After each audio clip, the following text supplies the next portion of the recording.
All right, what's going on, everybody? What is this? I think the third time that we've been on Zoom, and like Yeah, the third consecutive time we've been on Zoom. I think But we've had sickness, we've had sickness, um, some just some bad scheduling. yeah, that's one thing. Hopefully, we get back in the studio with the nice microphones soon. But I do kind of want to start this week off with some negativity, and that's I coming mean, how from can you not start off with the negativity? yeah, that's coming from the Phillies. The negativity right there.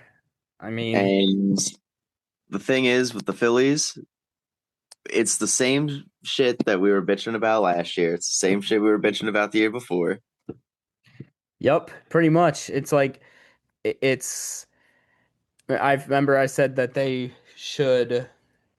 I said when we recorded on opening day, I said they're going to start off 9-0, and they haven't even got 9 wins yet. They Nope. 8-13. Through 21 games, they have the fifth worst record in all of Major League Baseball Yep. at 8-13. There's only four teams below them, and that is Chicago White Sox, which we all know how bad they are. The Mets, who have lost like 10 in a row, it seems. You got who else was below them?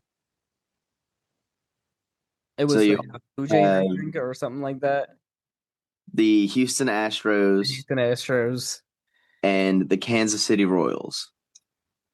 So those are the only teams that are below the Phillies, and Phillies yet have a all of them have a better run differential. minus 38 run differential. They just got swept out from the Braves. They've lost four consecutive series. I mean, this is They're not on a anything to losing be streak of excited five about games. whatsoever. Like this team is gotten off to a very, very slow start. It's putrid. I mean, you got what? Bohm, who's not hitting. Adolis Yeah, Garcia is Bohm, not hitting now Alec anymore. Bohm, freaking 139 batting average, 407 OPS, 13 OPS plus. And then you I also got, mean, the Alec Bohm is atrocious. dude, and like, there's so many guys on this team that are not really any better. Bryson Like, Stott, 207 batting average, 511 OPS, 42 OPS plus. dude, Alec Bohm is hitting 139 and slugging 194. Like, seriously, this guy was the cleanup hitter. Garcia, 205 batting average, 79 OPS plus, 648 OPS. Like, my goodness. Who else is in this lineup? Marshawn, because he's been Yeah, getting oh some of my the playing goodness. time because of JT. Marshawn 071. has two hits, I think, total. He has one hit, and it's a home One run. hit. Yeah, he has 037 one hit batting total. average, minus 41 OPS plus. And then Otto Kemp, 100 batting Yeah, average, Otto 100 slugging. Kemp got sent down to AAA. Like, and listen to these wars so far. Trey Turner, 0. Bryce Harper, point 0.1. Kyle Schwarber, point 0.6. And the thing is, like Bryce Harper has been probably the Phillies' best hitter in like the past 2 weeks. Yeah, he actually is one of the only guys that's Yeah, actually hitting the Bryce ball right now. Harper and like a couple home runs here and there from Schwarber. But besides that, no one else hits except maybe JT before his injury. Marsh has been doing all right Yeah, as well. Brandon Marsh has been doing pretty good. But And besides Justin that, Crawford's like had a pretty decent start, I feel like, to his major league career. besides that, you have the rest of the lineup are just basically free outs. And then don't even get me started on the pitching. I mean, the pitching has been a lot worse than I think It has anyone been. suspected. And Like, like Taiwan Luzardo, Walker has been atrocious. yeah, Taiwan Walker's been atrocious. I mean, we kind of Christopher expect. Sanchez has been eaten up by bad fielding and just like perfectly placed Yep. weak hits. hmm Like we expected Walker to be bad, but I mean, he's given up 11 runs in the first inning alone. And it's gotten to a point where it's so bad that on Wednesday night against the Cubs in their series, they're literally starting with an opener in the first inning because they're worried that Walker will give up a run in the first inning. And remember, this happened a few years ago with Walker too, when Walker was in the rotation. This was what, like 2 years ago? He had a Yeah. problem with getting out of the first inning. And I it's not just him. Aaron Nola had the same issue last year Yep, too, where Aaron Nola has Nola couldn't been get out of the pretty first inning. inconsistent so far. Lazardo has a 7.94 ERA. Yeah, I don't know what's going on with He's been Jesus. giving up a ton of he's having the same problem that he had last year where he'll pitch like, 3 or 4 good innings and then once that like fifth or sixth inning rolls around, he gives up an abundance of runs. Yeah. And not like Lazardo, 7.94 ERA. Nola, 4.03. Walker, 9.16. Jesus. Oh my. Painter, 4.42. I mean, Painter has probably been like one of the bright spots in the rotation. And yet he still has a 4.42 Yeah. ERA. Still has a Like 4 ERA. Yep. Kyle Backus has got a 6.0 Yeah, ERA. Kyle Back is said to get called up from AAA. Alvarado hasn't gotten off to a good Yeah, start. Alvarado's been terrible so far to start the season. Honestly, Um, Keller hasn't even really gotten off to a good start. yeah, He's had a couple of decent outings. Like the pitching was the one thing that we thought was going to save this team, and the pitching has not been very good at all. I mean, listen to this. Through 5 starts from Christopher Sanchez, he's got 28 innings, and then Lazardo and Nola through 4 only have 22. yeah, like it's ridiculous. Like the bullpen has already pitched. How many innings has the bullpen already pitched? Shit, a good amount. Let's see. I'm calculating it right now. But like the bullpen has gotten off to a bad start. Now you have Duran on the injured list, so you just lost your closer. And I mean, the bullpen just gets worse and worse when you're sitting out there having to trot out Tim Mesa. Who As hasn't been horrible, at least. But that should not be your Jamaica. first option out of the bullpen. No, You got Zach Wheeler that's barely hitting 90, like four. He's sitting at like 92, 93 in like his last couple starts in the minor leagues. So we're not getting 97 and 98 no more from Wheeler. We're getting freaking 91, 92. Got Aaron Nola, Taiwan Walker numbers right there. I know. And so here, so far, the Phillies bullpen has pitched. So that's 8, 22. Phillies bullpen has already pitched, I think, 60, 68 innings. And how many runs have they given up? And through those 68 innings, they've given up a total of, let's see, 4, 8, 12, 15, 18. My goodness, Alvarado's only given up 7 runs in 7 innings. Oh Holy my shit. goodness. So that's 25, 26, 29, 33, 34, 35, 38. They've given up 38 runs in the Oh my 68 innings that they've oh pitched. my goodness. That's a 5.58 ERA. And then the starters honestly do not fare much better. You know, They like really don't. you got Sanchez, Lazardo, Nola. So the three of them have combined for Like about Sanchez the has been the same best innings. pitcher. So Sanchez is at 28, Lazardo's at 22, and Nola's at 22. So that gets them, those three gets the starters up to 64 innings, or 65 if you include the decimals. And then Walker and Painter both at 18. So my math is horrible, so hang on. So we got 42 or 43 plus 18 So you got 61 and then another 18. So you got what, 80 or 79 innings? And in those 79 innings, they've given up 20, 30, 49, 58. They've given up 63 runs. In 79 innings. Yeah, in 79 innings. That's a 7.97 ERA combined with So starters. it And doesn't most, matter if the lineup is hitting or not. If your pitching is going to be yeah, that bad, you're but not going to win many games. the lineup scores for one inning and calls it a game, They do.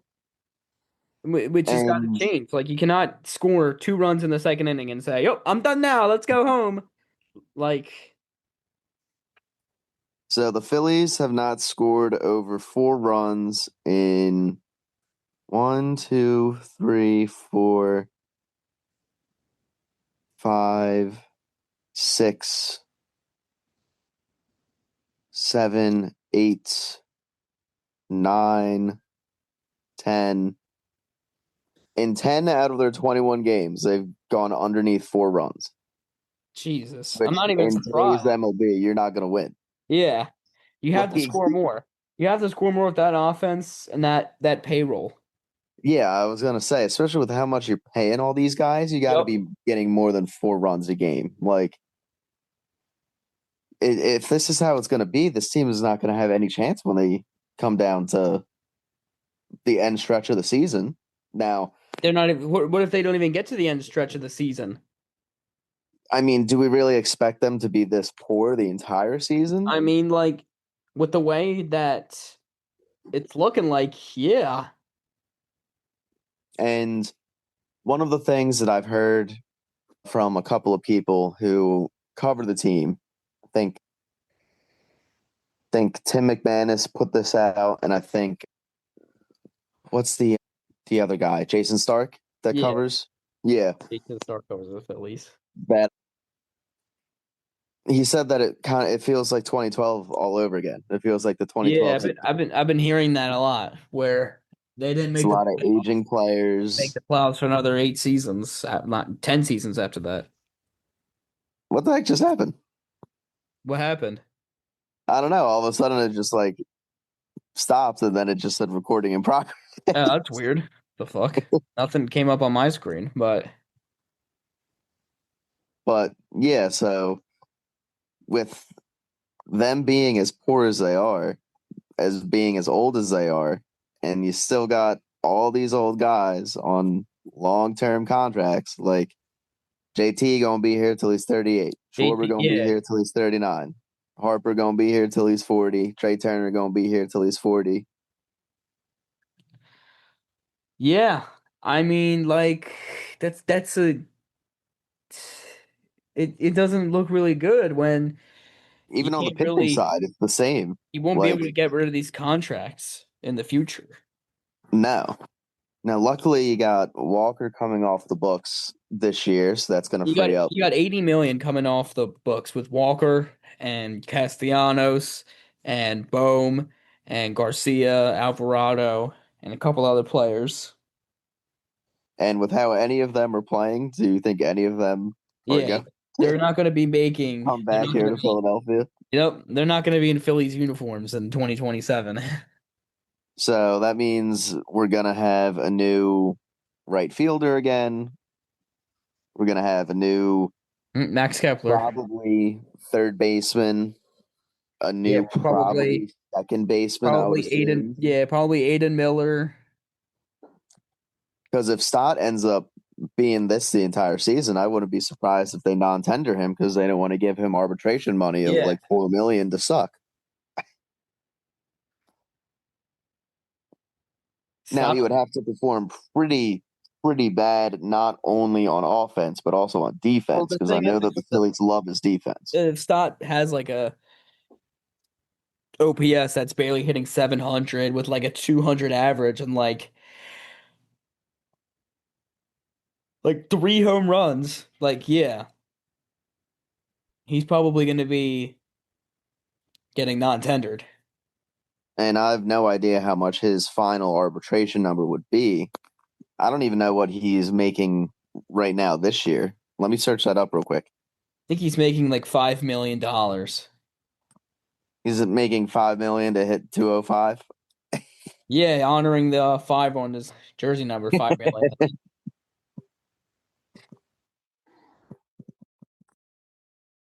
So let's get an exact number. So 5.9, so basically six. Yeah, So $6 million he's to play like garbage. getting $6 million to get sat, for Mundo Sosa with a 250 average. Yep, that's not like Mundo Sosa's any good either. So it has not been good for Bryson Stott to start off the season, and if It's he not been continues good down for this path, 90. It's not been good for 90% of the roster. I also think Brandon Marsh is out of contract this year too, isn't he? Doesn't he I become think a he free still has agent a couple after more this year? seasons left. Oh, he does. Yeah. Let's see. Is anyone else going to be leaving this team from the lineup that I can think of other than No, probably all the Garcia, people I knew Bohm, was all the people I mentioned were basically the major free agents that are part of the lineup. and then pitching? You said we have Alvarado coming off the books next year. Keller's locked into a 2-year contract, so we're stuck with him until next season at least. Yep, unless they want to cut him and eat the $11 million. Which I guess they could do, but if they're going to be saving 80 million on the books, you can maybe afford to Yeah. eat 11, but Hmm. still you're going to have a lot of holes on this team that you're going to need to fix, which is the same thing as last year, and yet they decided not to fix any of the holes and just Yep. basically run it back with the same exact group, like the same exact core. And that's what they said. They trusted that their club was good, and clearly it's not good. Well, through 21 games is not good. Yeah. Who knows how it's going to be by the end of the season, Yeah. but If we look at the end of the month in a couple days and we still see that the club is playing like this, and then we evaluate how May is, then yeah, if we there's get gonna to be June and this team is still there's gonna be some serious shuffling, discussions. then like how much longer before Rob Thompson gets fired Yeah. Even though or Kevin Long? I don't really think like the problem, to be honest, could be on Rob Thompson, but I feel like it's more like a Dave Dombrowski problem, not building sustainable core around this club and trying to repeat and repeat with the same exact aging players that aren't really contributing anymore. Yeah, I mean, when you sit there and constantly try to push us that hey, this team is good enough to get there and they're good enough to win, and yet they've gotten worse in the postseason every single season, and you've basically done nothing but a whole bunch of lateral moves. You haven't really improved the team. Then you kind of deserve to lose your job. I feel Yeah, I'm not really a big fan of Dave Dombrowski. I we were at first, Yeah, but now it's been but at this point, it's kind of terrible. like Dave is only getting guys in here because he's offering them blank checks. Yeah, pretty much. Like it's not really Dave Dombrowski that's getting these guys in here. It's John Middleton's money that's getting these guys in here. It's true, but Dave Dombrowski's not doing enough of an effort to bring in better players like Max Kepler and Garcia and like Whit Merrifield and stuff like that. Now he has had some success with trades. Like Yeah, the like Bader Ray, trade worked out, like the Bader, Duran trade worked Duran, out. Marsh. Syndergaard, when we did have Syndergaard, he worked out when we had him. So there is some room for improvement, you would think, during the trade deadline and through trades. But he's also made some bad trades as well. Like no one's gonna be sit there and be perfect on trades, but he's Austin Hayes didn't really work out. Yeah. And I know that that wasn't really kind of like, didn't Austin Hayes have like some weird injury? He had Yeah, like I some think he weird had like health some like scare. heart condition or something like that.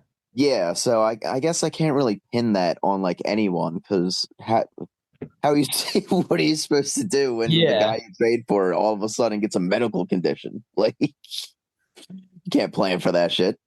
But I would like to see them improve. I can't believe I'm saying this. I would like to see them improve the infield. I feel like No, I kind of agree for with you.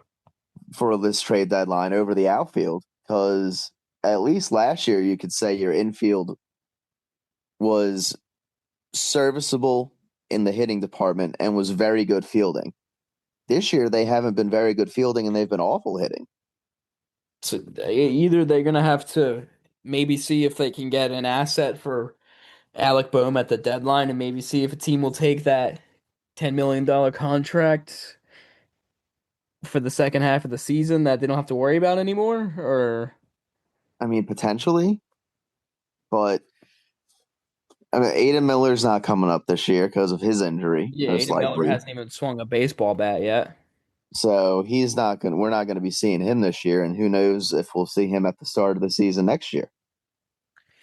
And then I don't know what you're gonna do about the problem you have at second base. Yeah, because Miller can only play one position. Yep. He can't be in two positions out there on the field at once. You got to choose whether or not you're going to make him second base or third. And what injury is it that he has? It's like an oblique injury or Something with something. his back or something. At 21 years old, him having back problems is not very conducive to a long term career. So, where do you put him to mitigate the problems with the back? I guess third. Yeah, because that's his neutral position. So So that means you're going to have to figure out something for second base next year because I don't think that you can go into next season with Bryson Stott as your everyday second baseman and no, expect you're not to, gonna be going you in with know, Bryson Stott as the everyday second baseman. Absolutely not. no.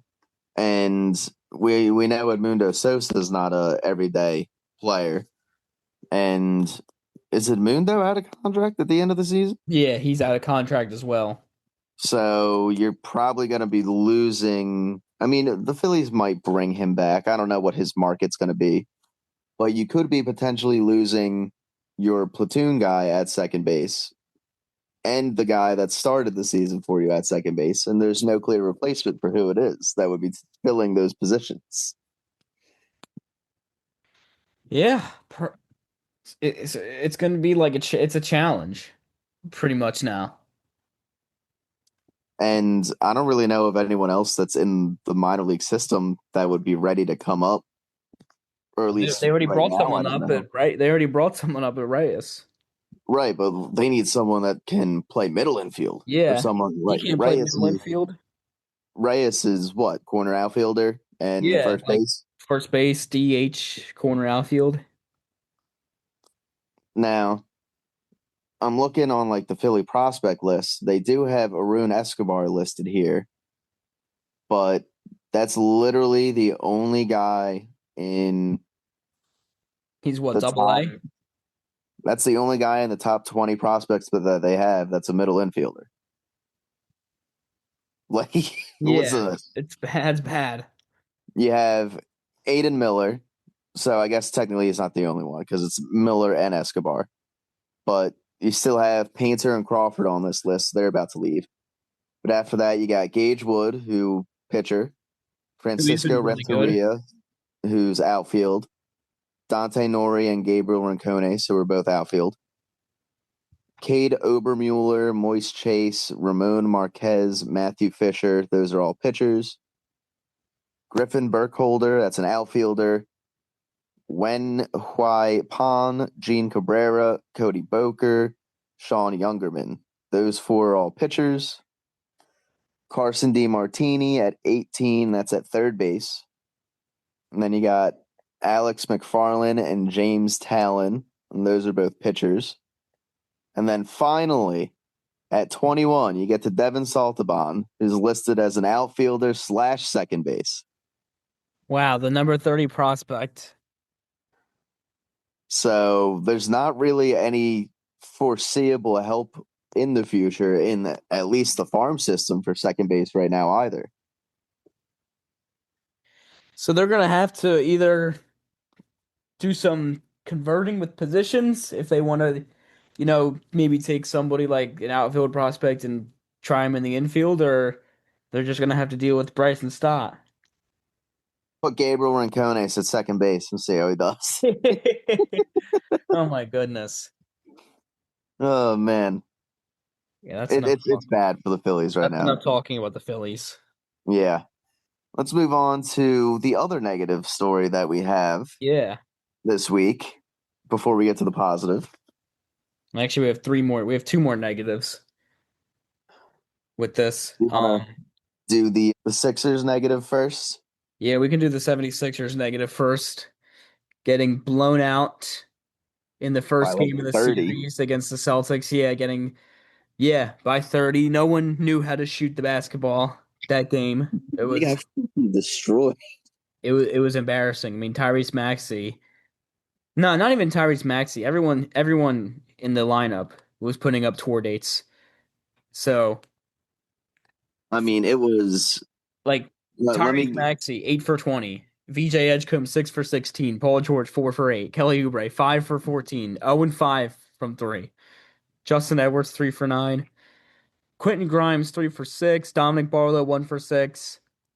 Bona and Drummond played absolutely awful in Embiid's absence. Well, I mean, dude, just look at the names coming off the bench for the Sixers compared to the names coming off the bench for the freaking Celtics.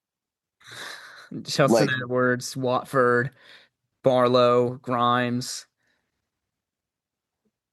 Drummond, and Yeah, then the Drummond. Celtics, they got Nikola Vucevic, who was a starter for like freaking 13 years in this league. They got a Peyton lot of Pritchard, they got a they lot of other got points from Jaylen Brown and Jason Tatum as well. yeah, and honestly, I don't I don't know if the Sixers are going to win a game, I dude. don't really know either, considering that the fact that Joel Embiid has no timeline to return. You got And once again, another freak thing with Joel Embiid, Yep, another freak thing. appendicitis. Yeah, Like like, are you what? serious? That only happens to him. It literally only happens to him. There's no other player that this happens to other than Joel Embiid. No other player contracts Bell's palsy in the middle of a playoff series. Yep. No other player gets appendicitis right before the playoffs start. No other Only player gets his face and his orbital bone broken by his own player running into him. Yeah, only Joel Embiid gets that. Literally, this type of shit only happens to Joel. And at this point, like, I just feel bad for the dude. Yeah. Because, like, if this is how it's like in his playing career, what's it going to be like in his post playing career? He's going to walk down the stairs, someone's going to, like, fall down a flight of steps and land on him or some shit. Like, seriously, dude. Like, this guy has got the worst freaking luck He does. It's out terrible. of anyone I've ever seen. Like, I don't know what else to say other than that's that's just bad luck for Joel Embiid. The fact that all this shit has happened. Like, It is really bad luck, and then there's nothing the Sixers can do about it because they can't win without him, and then that's going to be the reason that they get swept by Boston. right. And there's nothing even really Joel can do about it. Like, Nope. It's not his fault some he of got the the appendicitis. yeah, like What, he went up and appendicitis is something that gets throwing up a brought on by basketball? literally nothing. Yep. Like, It's just not anything he ate, sick not thing. anything he did. It's not like he took a shot in the ribs and then like his appendix ruptured or something Nope. like that. It's Like, just that. nah, it just happened. Yep. So I feel bad for Joel at this point, man. Yeah. Like Me too. dude, just medically retire at this point. Not Like even your like body clearly does not want you playing basketball anymore. Pr- which stinks because you're an amazing basketball player when you're Yeah, actually able to play. and everyone in the city hates him now because of his injury history and the contract. Like, sorry. I mean, the contract, I'm not going to blame a player for accepting a contract. I'm just going to blame the Morey management and for handing yeah, out the contract. yeah. I mean, And 3 years, 190 million. I mean, who the hell cannot? Who the hell is saying no to that? Nobody. exactly.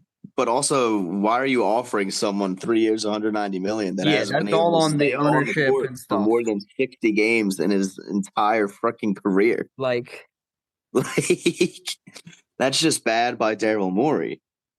yeah, that's bad by Morey and Harris and Elton Brand. Now, I'm not entirely sure how much Elton Brand is involved in the negotiation of player It's contracts. mostly just Morey and Harris. Right, that's what I was thinking as well. So I don't really want to put blame on Elton Brand because I feel like this is kind of like a situation that's like above his pay grade type of thing.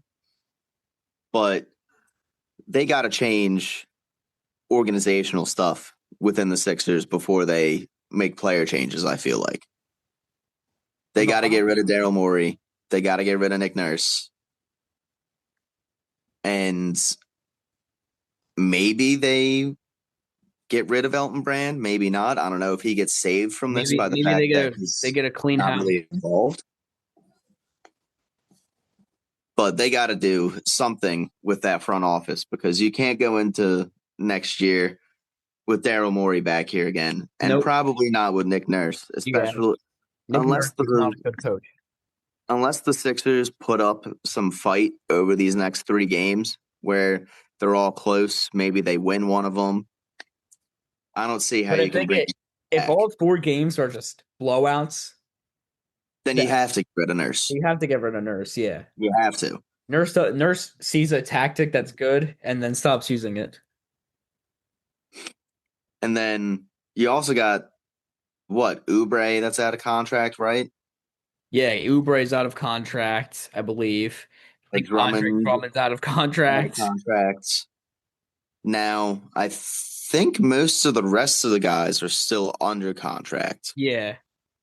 So you are going to have a decent amount of returning players, and you're going to have some players that you could potentially move in trades if you want to. But I don't really know how much trade value you're going to get from a guy like Justin Edwards, Trendon Wofford, Mm-hmm. Dominic Barlow. You still have Maxey, Edgecombe, Embiid, and George under contract. You just have the free agents are Grimes, Drummond. Well, Drummond and Oubre have player options. Grimes is unrestricted. So that's pretty much Okay. it. So a majority of the roster's returning. Now you would probably expect at least one of the two to opt out and test free agency, if I mean, not both maybe of Kelly Oubre and Kelly's Andre player Drummond. option is 8 million and Andre's is 5 million. Now, Andre, I feel like might accept his because I don't know what his open market value would be. I don't know if he would be getting more than that anywhere Yeah. else. And then you got in the latter run, George has a player option in 27, 28 for 56 million, and then Joel has a player option in 28, 29 for 67 million. Well, I don't think either of those players are going to turn that down. Yep, they're not turning that down. Paul George ain't going to look at 50 something $1 million again. Nah, I'm going to test the water somewhere else. Yeah, Like, like no. come on, man. Same with Joel. And the fact that we got mostly everyone under contract, this is basically the team that you have for the next 2 to 3 seasons. Pretty much, yep. Can't Now, really there do like might a be can't really do a certain repeat. changes. Like, you might not have some of the role guys here that are here now, but your main guys are probably still going to be your main guys over the next couple seasons. Yeah. That's VJ, that's Maxi, that's Paul George, and unfortunately, Joel Embiid. You really can't do a retool of the team because of the contracts. It's kind of hard when you have all these big contracts in win now mode and that you have to. basically play out these contracts. You're not just going to let these players making 50 million rot on teams that are going to win 20 games, 25 games a season. Especially because it's not like you're going to get a lot of draft capital back because of the contracts that they have. Yep. And the fact Even that if Paul George were to have a fantastic series, what you're not going to trade him for a first round pick most likely. Do you no, really think another team out there is going to give you a first round pick for Paul George or Joel Embiid at this point in their careers? Probably not. probably not. And if you're not getting first round picks back for trading those guys, there's no point in trading them. Yeah, pretty much. Like I'm not trading Paul George for a second round pick that's going to play 2 seasons in the G Yeah. League and then never touch the Never NBA. touch the NBA court ever. Same with Joel. Like the two of them are too good of talents to just let them walk out the door for fractions of what they're actually worth. Problem is, you're paying them way more than what they're actually worth. Yeah, which is absurd. And when you got Adam Bona, Adem Bona, as Dembona. your starting center in the playoffs, and Dembona. I know Adam Bona, Adem Bona, and he only plays 14 minutes. What are we doing here, dude? Yeah, because he keeps getting he got like 3 fouls in like the first like 5 minutes of the damn game yesterday. Yeah. And then had to get taken out, and Andre Drummond wasn't any better. He had three Yeah, fouls. he got 3 fouls for he decided to match Bona. So in Adem Bona and Andre Drummond's combined 35 minutes, they hit 6 fouls between the two. Oh my goodness, They that's didn't even play. embarrassing. They didn't even play. Like Drummond only played 21 minutes and had 3 fouls, and Bona played 14 and had 3 fouls. Oh my goodness. Like, and Bona 3 points, Drummond 2 points. Bona 1 for 3, Drummond 1 for 2. Like Drummond, oh, great rebounder, right? 5 rebounds. Yep, Drummond That's was all he had. terrible. Got out rebounded by freaking Kelly Oubre Jr. and Justin Edwards in the game. Oh my Like, goodness. like really, you got out rebounded by Justin Edwards. That's ridiculous. And Justin Edwards only played freaking 16 minutes. Yeah. So this is not looking like a series that is going to go in the Sixers' favor in any way. No, Honestly, they're going to get killed rebounding. not at all. Like, listen, Tatum 11 rebounds, Hauser 7 rebounds, Vucevic 6 rebounds, Brown had 4. As a whole team, they had 43, and the Sixers had 40. So they didn't get killed on the rebounding, but still. Like It's still embarrassing to watch.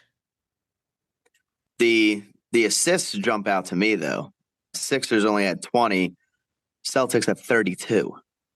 Oh my goodness. So Celtics have a way that they play where that ball is constantly moving. Yeah. So they're constantly finding open shooters, and that's not the way that this Philadelphia 76ers team play. They play with a lot of ISO. They play with a lot of dribble drive and not a lot of kick out. They do pick and roll stuff, but they don't really pass off of it too much.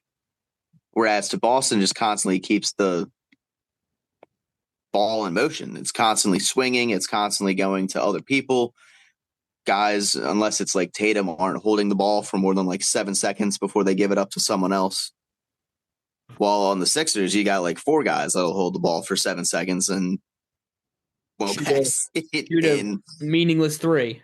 Right. So it's a bad matchup, like a bad matchup for the Sixers, just in personnel wise, and that's not even regarding the talent, the lack of talent that they have compared to Boston. So I don't really realistically see how this series gets any better than game 1. Yeah, me neither. I mean, maybe they won't lose every game by 30, but they're probably going to lose every game by like more than 2 or 3 possessions, I would say. I mean, you hope not to, but the way it's looking right now, it ain't gonna be a good fact. It isn't really a deciding factor. No. And thankfully, we are not like sitting here reacting like Frank the Tank, but we could if we really wanted to. We could, yeah, Like, that's but how bad this team has been. Like, we could sit a here lot of and do the people whole Frank the Tank. Like, this team's never gonna win a game again. Like, that's like how bad they've like been. like a lot of people like Frank the Tank has a reason to react like the way he is. The Mets have lost 11 straight games. Like Yeah, I think a lot of people going into the series knew that the Sixers really weren't going to win. yeah. I This don't think season. anyone had high expectations for the Sixers, Yeah, but still, you at least want to see them be competitive, and they're not. That first game wasn't even close yeah, to they're not competitive. even being close to competitive. So that's the one thing that I think everyone's pissed about is the fact that, like, all right, you make the playoffs and you're in, and it seems like you don't like you played like you didn't even want to be there. Yeah, pretty much. It's like they're playing for fun.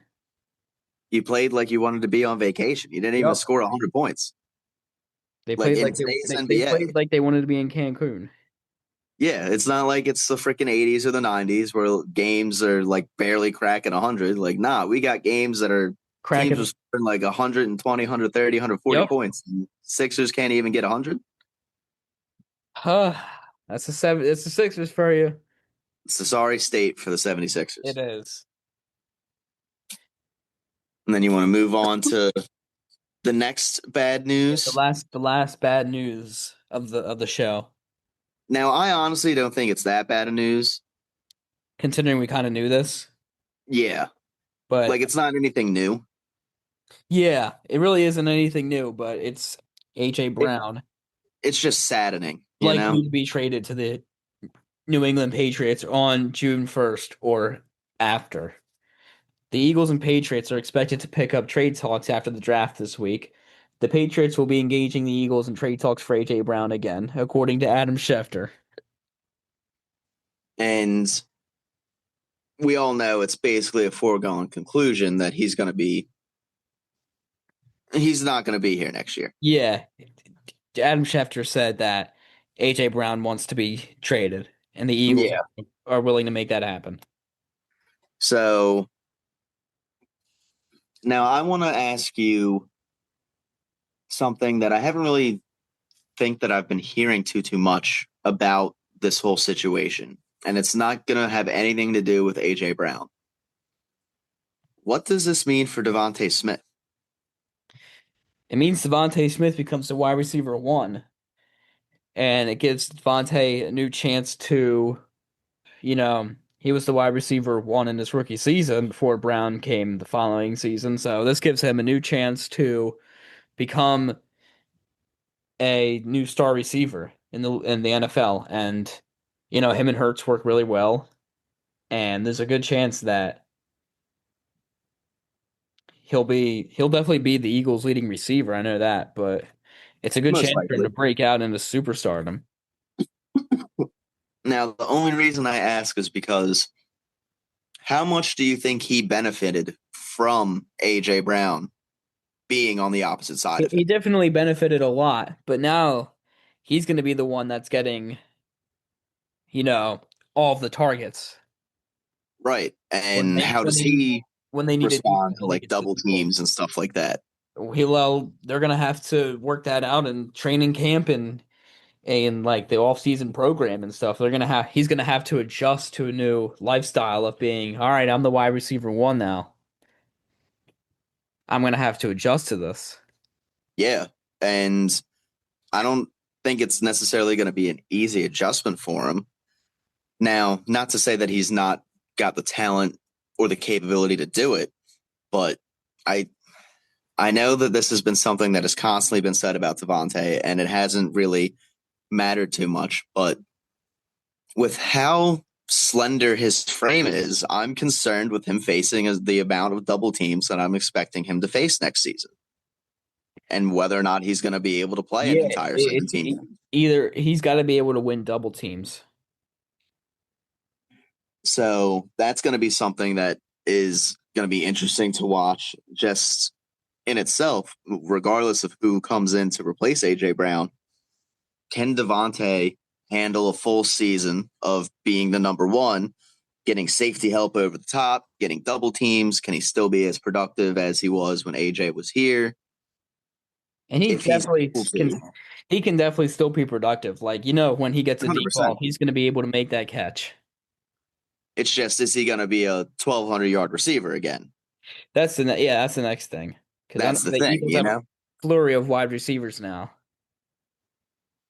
Yeah, because they got Hollywood Brown. Hollywood Brown, they got Dontavian Wicks, they got Elijah Moore. Who knows if they'll draft a wide receiver? So I would imagine with the imminent departure of AJ Brown that they're probably going to pick a wide receiver. I just don't know how, like, what round it would be in. I wouldn't expect it to be too early because I feel like they have more pressing needs. Like, yeah, maybe in like it depends where they are. Maybe the third or fourth round, they'll have to say. that's what I was thinking too. Now, they have what, 8 picks right now in the draft coming Yeah, up? they have. I think. Yeah, they had nine, but the trade from Wicks gave them eight. Right. So you're going to get probably at least 5 of those picks, if not 6, maybe trade 2 away for either more picks or to move up in the draft to potentially get someone that you want. But you're going to have all of these guys that are going to come in are probably going to have to perform pretty close to right away. Like Yeah, they'll I have to. saw some type of mock draft. I forget who it was, but I think it was by Justin Reed, where he had them taking offensive linemen in the first round to sit behind Lane Johnson for a year. And I don't know if the Eagles have the luxury to spend a first round pick on a guy that's not going to play. Yeah, you're gonna have to have someone that's gonna be playing Yeah, like right so now, like snap. as much as we want them to draft a replacement for Lane Johnson, I don't really think that they're in the position where they can use their first round pick on someone to sit the bench for an entire season. They got to get someone in here that's going to contribute. And I guess you could still get that in the second round, but still, you would like to have your first round pick be a guy that is acclimating himself with the rest of the team, actually getting playing time, getting the NFL experience, getting that game speed experience. And I just don't think it's the right move for them to draft a lineman that's just going to sit the entire. Maybe he won't sit the entire year. Maybe Lane Johnson Yeah, gets hurt maybe. or Yeah, something like that. what if an offensive lineman gets injured? Like they're gonna have Right. to come in. So there is that possibility, but I still think that it's a bit of a reach to be drafting someone in the first round that you're not even expecting to start unless there's an injury. Yeah, which is kind of I don't know when they should take an offensive lineman, but you know that Lane Johnson's probably gonna retire after the season. They're gonna Right. need some offensive line depth, and if I mean our first rounder guarantees them a proven starter for week one of the following season. Like, I feel like I would rather see them go after a safety in round Yeah, one. even like a safety would do because a safety is going to be starting week one. Yeah. And you definitely need another starting safety Yep. because all you got in here right now is Sidney Brown, is Jair Alexander. You don't even have Sidney Brown. Oh, no, you don't even They have Sidney traded Brown Sidney anymore. Brown. Yeah, you traded Sidney Brown.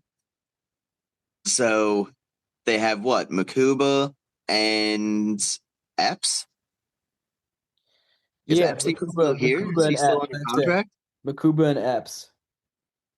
And Epps is like 30 something years old. You can't be having he can come in and, play a couple of series, but you can't have him playing 17 games Yeah, at the age that he's at. it's gonna be interesting. So they definitely need a safety. I would think that they're gonna try to take an edge rusher probably pretty early on in the draft, right? Sound like they have a Yeah, great an amount of edge edge rusher or rushers. safety or something. So if those are going to be your first two rounds or your first two picks, then I don't understand why people are projecting that the Eagles are going to take an offensive lineman when they clearly need other positions. Yeah, I kind of agree here. Now, is there a specific player you want to see them target in the first round? I think honestly maybe the safety from Oregon. I think his name is Dylan Thieneman. All right, here, let me see in this He's, mock projection where he's one of he's the top projected ones. There's to another go. safety from Toledo, Emmanuel McNeil Warren. Okay, so yeah, so this is the one. So this is from Jordan Reed, and it does all like 7 rounds. Okay. So Caleb Downs, it says, is the first safety off the board at pick Yeah, 10. And then Dylan Thieneman, the guy that you said they have at 12, going to the freaking Cowboys, of course. of course. Let's see. Next safety off the board in this mock draft would be. Oh, wow. There's a little dip here. Seeing a lot of edge guys, a lot of cornerbacks. Okay, so the next guy off is literally the pick or 3 picks after the Eagles. And that is the other guy you just mentioned, Emmanuel McNeil Warren from Toledo. Yeah. So they have him as the being the first pick in the second round by the Jets. Okay. So that would be 5. Oh, no, no, no, no. So the Eagles drafted a little bit earlier this year. Yeah, that would be I think like pick 8 picks. yeah. So maybe it would be a little bit of a reach, potentially. I've seen mock But drafts go selecting McNeil Warren even in like the top 20. okay. And then after him, like I'm down at pick 45. I haven't seen a safety yet. So there might not be a lot of safety depth after him. Which is Yeah, why you should next. probably grab a safety up pretty early. Yeah, the next safety to come off the board after that isn't all the way until pick 53. So that's 20 picks later. And this is a guy, AJ Hawley from LSU. And that says Yeah, that him guy's going to the too. Yep. Steelers. And that's dependent upon whether or not Jalen Ramsey is going to be safety for them or cornerback for them. And So if Jalen Ramsey will probably be either probably the cornerback. I would expect, but if that means that they're going to put him at safety, then next safety coming off the board probably won't even be until pick, what's this, 58 by the Bears. And that's Traden Stukes from Arizona. And those are the only, did I say 4 or 5 names? 4, right? Yeah, four. Those are the only 4 safeties that are projected to be taken in the first 2 rounds. And I'm looking through round 3 right now, and I haven't seen a safety yet, and I'm at pick 82. No. Yeah, the Eagles probably should get a safety within that first or second round. It's a must. Yeah, because it doesn't really look like there's a lot of safety help in this draft. And if that's a position of need, as much as we hear that you don't draft for positions of need, you draft for the best players on the board, you might have to draft out of a position of need at this point. Yeah. Because they do have the Eagles taking a safety, but it's not all the way up until pick 98. Yeah, And they have 98, like come on. and they have them projected to pick Zakee Wheatley from Penn State. Hey, local guy. Now it says Eagles are thin at safety after losing Blankenship, and Wheatley is a rangy player who can defend deep passes and crash down and run support. Okay, but that's pick So 98. That's a whole lot different compared to picking in the top like 50. I agree.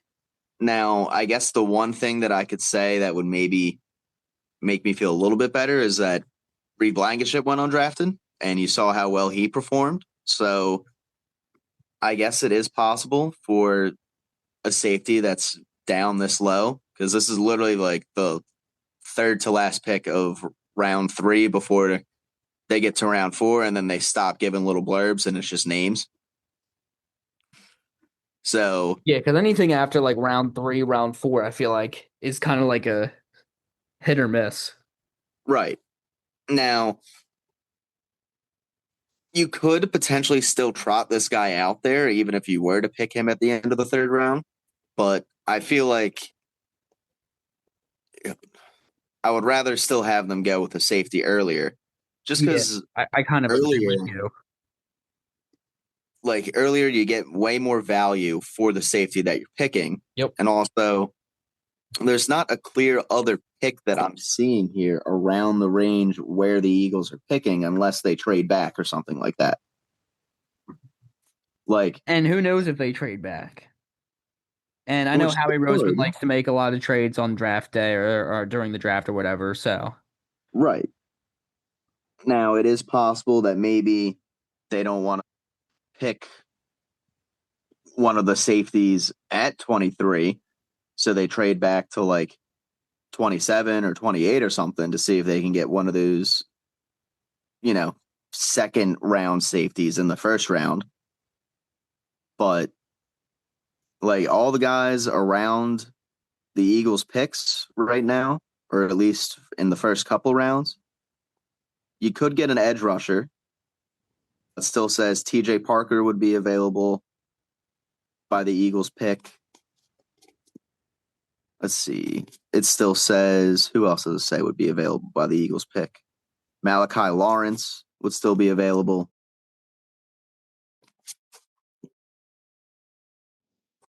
Let's see.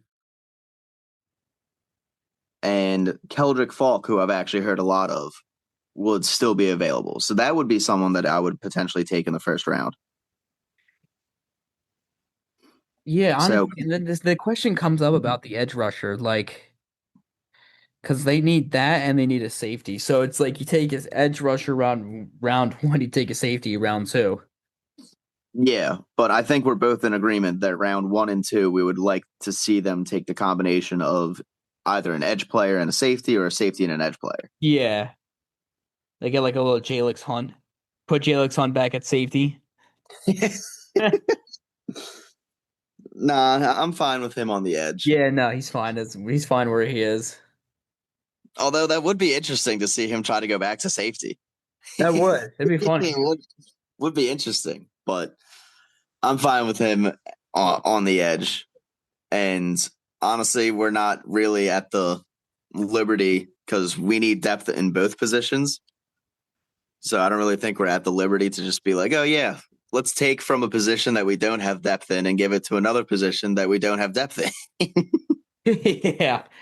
Oh my goodness. Have him be playing two positions in one game. Maybe the next Travis Hunter.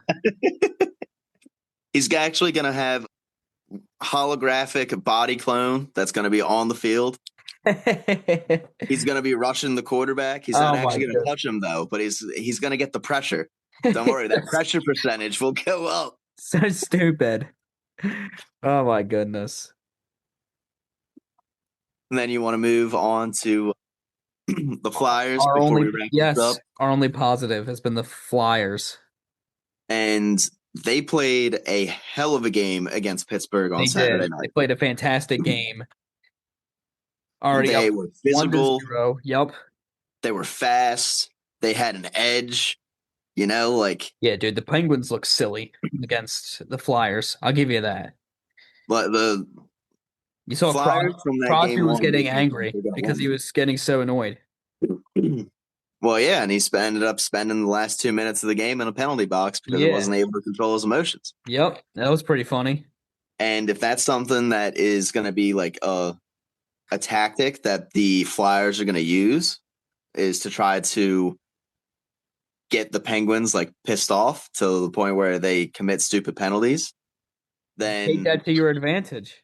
yeah, Flyers are probably going to end up winning this series if Yeah, they're they have able a to take real advantage of good that. chance to win this series if they continued their physicality. And especially with the aging guys that Pittsburgh has. They're not going to be able to deal with that physicality for 7 games. Yeah, that's hard. It's but like the young guys just keep doing what they keep doing. Like Martone, fucking what, 11th career game in the NHL, has already a playoff goal. Yep. That dude just gets into position in front of the net and just stays there. Marty And he McFly is insane. he doesn't let defensemen move him off his position. He's like, nope, I'm gonna sit here right in front of the net. I'm gonna post up on the opposite side of where the shot's coming from. I'm gonna get the rebound opportunity, and I'm just gonna slot it home. And there's nothing you can do about it. Like he just sits there. It's Yeah, great. pretty much. We The Flyers haven't had someone that's been willing to just sit down low in front of the net in years, I feel like. Yeah, I feel that it has been like that in a while. Like the last guy that they had that was willing to do that was what, Giroux? It's been too real. They haven't really had like a solid attacker for years. Yeah. So the fact that you now finally have someone that can just sit in front of the net, and you already have guys that can feed the puck into him. Like Zegras is a good passer. Yeah, Zegras is Uh, fantastic. Michkov is a pretty decent passer. Sandheim is a good passer. Noah Cates usually gets into good positions as well. So you do have a lot of young guys that have contributed in very big ways on this successful, I guess, 15 games it's been now. Yeah, And you had Couturier, who really showed like the yeah, leadership in that first yeah. game, Coots I really really had a feel really like. good game. And if he's able to lead those young guys and get the young guys to believe in themselves, then this might be playoff run that gets past the first round It could, yeah, and it could be, and who knows where it goes after that. maybe gets past the second round, depending upon who they end up matching up against. Because they do match up well with the Penguins, and if they get someone like, I don't know, like Detroit or something like that in the next But round. Detroit's not in the playoffs. Oh, they didn't make it. I thought Detroit was the last team in No, from the. Detroit's not in. It's So Boston, it's hang on. Ottawa, it's the Flyers, it's the Penguins and the Canes in the East. Okay, so I could definitely see Oh, and them Buffalo. beating Ottawa, and maybe I could see them. I don't know. The Hurricanes are really good. Yeah, the Canes are the top seed in the Eastern Yeah, Conference. Canes are really really good. But they could probably beat the Canadians, I want to say, and the Bruins too. Yeah, they definitely have a shot, and since they're just playing on so much momentum as well, it's like Now, there's definitely the a chance. the two teams that you wouldn't want them to face would be Tampa Bay and Miami. Yeah, Tampa Bay and Not Miami, Carolina. I yeah, said Miami Carolina. Yep. Hurricanes. Oh my This goodness. isn't college. Yeah, it's in college. Carolina Hurricanes. But if they were to match up with either Boston or Buffalo or Montreal, I think that they would have a solid shot of winning against any of those teams. Really, the only team that I would see them not having a good matchup with would be the Hurricanes, because the Lightning, even though the Lightning are very good, they do match up well with the Lightning because the Lightning is an older team too. Hmm.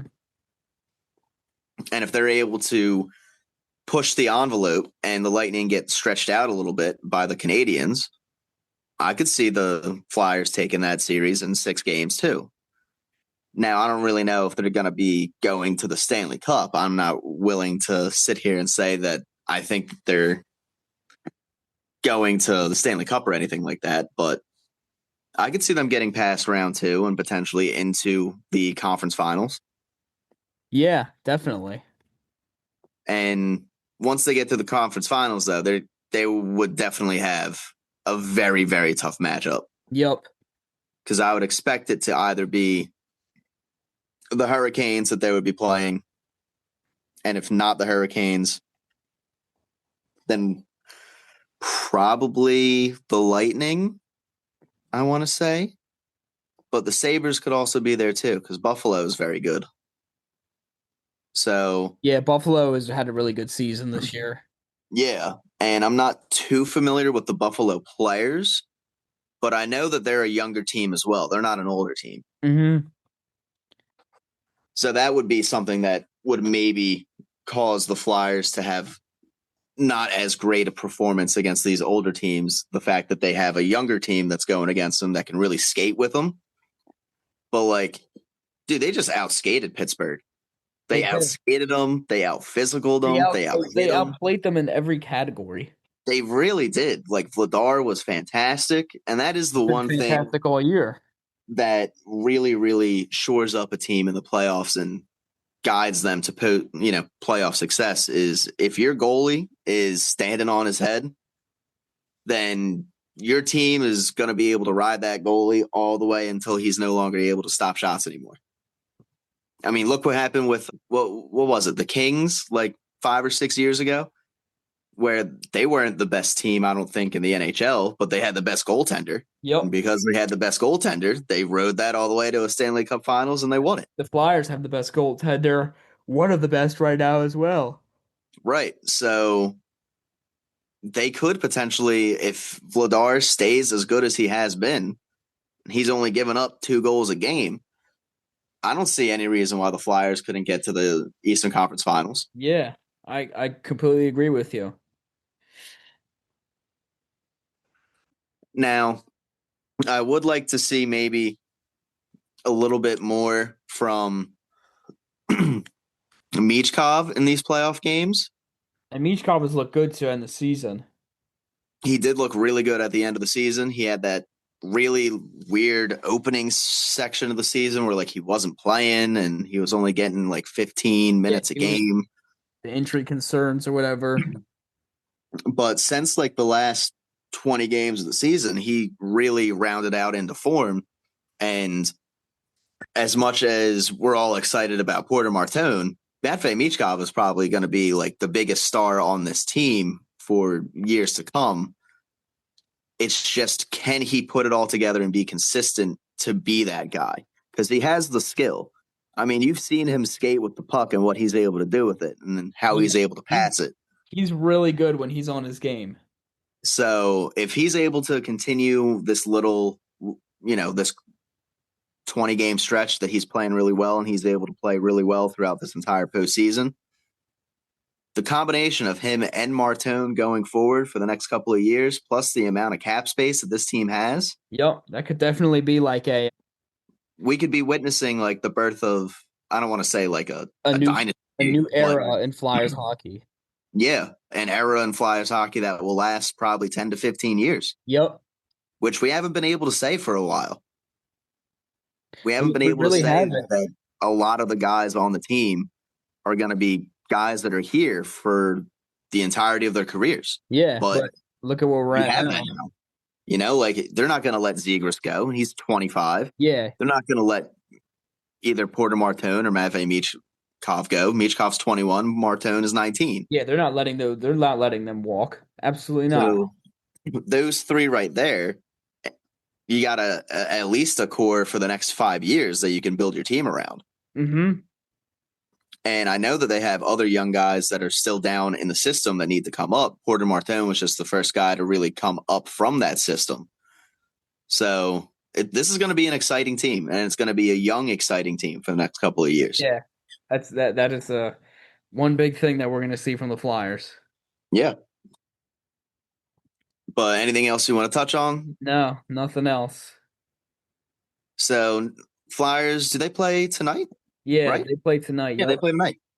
So they play tonight at 7 o'clock. It's going to be in Pittsburgh again, and hopefully they are able to make this 2-0, come Yeah. back here, Mm-hmm. wrap it up in 5 games.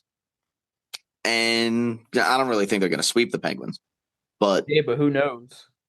who knows? If they're able to wrap this up in 5 games, I feel like that is very beneficial for the next series. Yeah, I agree.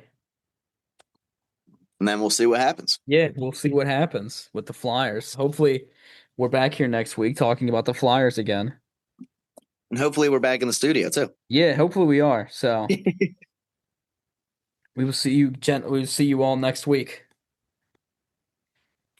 All right, let me. We about to say we'll